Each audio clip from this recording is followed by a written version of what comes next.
तामुलपुर जिल्लानि सिङाव थानाय गरेश्वर बिष्णुराभा भवनाव सानसेनि मेहेरगोनां हाबाफारिजों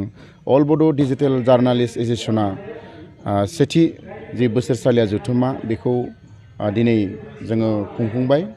आरो बेवहाय जोङो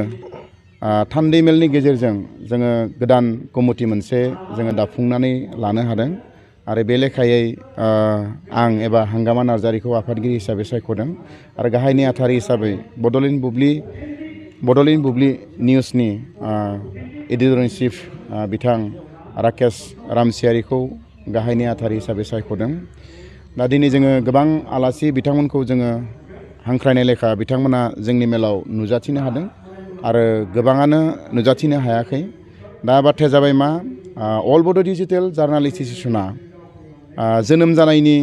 थांखियानो जाबाय जोंनि जि बर' निउस मिडिया बे मिडियाखौ जोङो मुलुग दरबाराव जोङो सिनायथि होनांगौ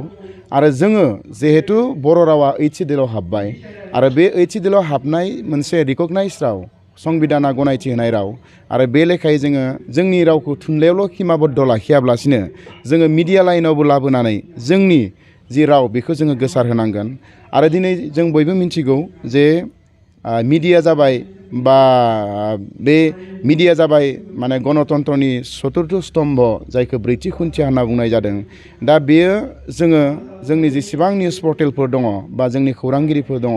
बिथांमोना जोबोद माने खस्थ' खालामनानै दिनै जोंनि फिसा फिसा गामिनिफ्राय बायदिसिना जेंना जेंसिफोरखौ निउस पर्टेलनि गेजेरजों जोङो जोंनि बर' रायजो राजाजों लोगोसे गुबुन हारिनि मानसिफोरनोबो जोङो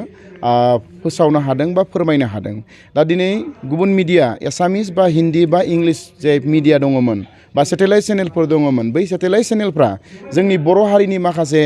जेंनाफोर बा माखासे आंखालफोर माखासे जेंनाफोरखौ बिथांमोना फोसावामोन। दिनै बर' निउस पर्टेल जानाय लोगो लोगो जोङो मोनफ्रोमबो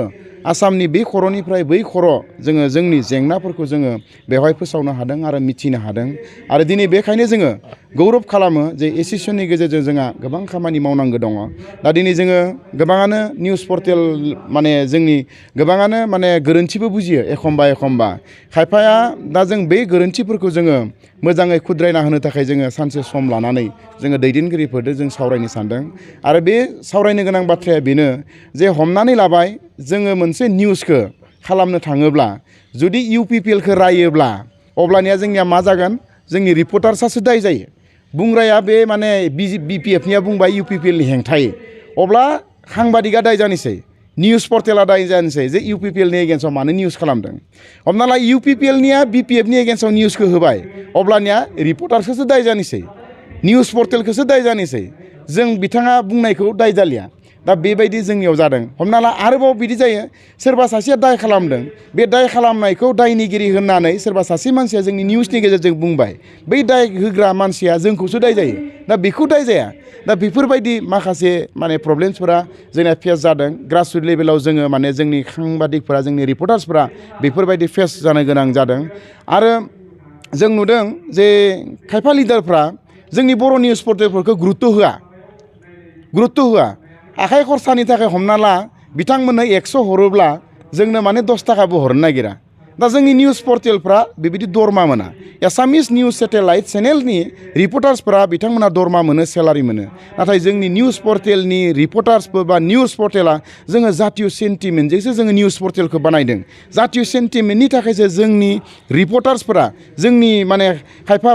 माने एसे रोंगौथि थानाय मानसिफ्रा मबाइल गंसे लाना लग' लानानै सोरबाया केमेरा लानानै निउसफोरखौ खालामदों। दा बेखौनो हयथ' माखासेया बेलेग नोजोरजों नायो गुबुन नोजोरजों नायो। दा बेनिखायनो आंनिफ्राय मोनसे रिकुवेस्ट डिजिटेल जार्नालिस्ट एस'सिएशननिफ्राय आङो बेखौनो खावलायनो लुबैदों जाहाथे बेफोर जोंनि रिपर्टार्सफोरनि सायाव एबा जोंनि निउस पर्टेलनि सायाव गोरोन्थि साननायफोरखौ नोंथांमोना माने गोरोन्थि साननो नाङा। मानो होनना बुङोब्ला बैफोर गोरोन्थिनि थाखायनो एखमबा जोंनि रिपर्टार्सफोरा गोसो बायो। गोबां माने रिपर्टार्सफोरा दिनै बेफोरबायदि बुंजानायनि थाखाय बेफोरबायदि बाहायजानायनि थाखाय माने जना थानो गोनां जादों। दिनै जों नुदों जे दिनै एसामिसफोरावबो गोबां माने गिदिर प्रग्रामफोरखौ एडभार्टाइज होयो नाथाय जोंनि बर' निउस पर्टेलफोराव एडभार्टाइजफोरखौ होनो नागिरा। दा जोंनियाबोथ' खमसे खम 50 माने साबस्क्राइबार दङ जोंनि भिउवार्सफोराबो मालाबा 1 लाख 2 लाख थाङो एसामिसनिख्रुइ जोंनियाबो मालाबा बारा थाङो नाथाय जोंनि मानसिफ्रा मा खालामो जे बबेबा मोनसे गलानियानो जा अबेबा मोनसे माने अनुस्थाननियानो जा अबेबा मोनसे फरायसालि कलेजनियानो जा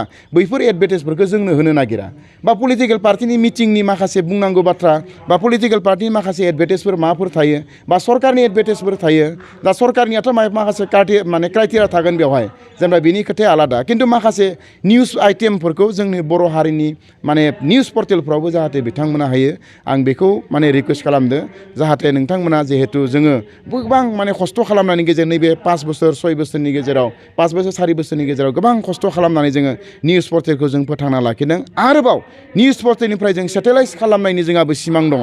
जोङो खौसेयै जोंनि बर' हारिनि हमनानै ला जोङो गोबां मानसिखौबो जोङो बासायबाय खायफा निउस चेनेलनि एसामिस निउस चेनेल बा गुबुन निउस चेनेलफोर थांनानै जोंनि मानसिफोरखौ दाय हमनानै माने नोंथाङा करापसन खालामदो उमुक खालामदो तुमुक खालामदो नंथारिखौनो जाबसिनानै दाय फोजोंनानै जोंनि मानसिखौ खालामनो नागिरो जोंनि बर' मानसिफोरखौ बर' दैदेनफोर जों गोबां मानसिफोरखौ बासायबाय बिथांखौ जुदि बेबायदि निउस खालामोबा जों उल्थायै माने बेबायदि नङा होननानै निउसखौ खालामो बा बिथांखौ जों बासायो दा बेफोरबायदि जों खामानिखौबो मावनानै जोंनि बर' हारिनि फारसे लिगेल जिथु राइट माने निउस जों बेफोरखौ माने होबोबाय थादों आरो माबाफोर जुदि गोरोन्थि नुयोब्ला नोंथांमोना जोंनि नाम्बार दङ वाट्सएप दङ बिथांमोना जोंखौ डाइरेक्ट कन्टेक्ट खालामनो हागोन जे नैबे निउसआ रं जादों नैबेखौ ओरै खालामनांगौ होननानै बेखौबो आङो रिकुवेस्ट खालामबाय जोबथारनायाव माने साफ्रोमबो बर' हारिनो आङो अल बड' डिजिटेल जार्नालिस्ट एस'सिएशननिफ्राय फैगौ समाव जाहाथे नोंथांमोना जोंखौ हेफाजाब होगोन बेखौ आं आसा खालामनानै आं बेखिनियावनो फोजोबबाय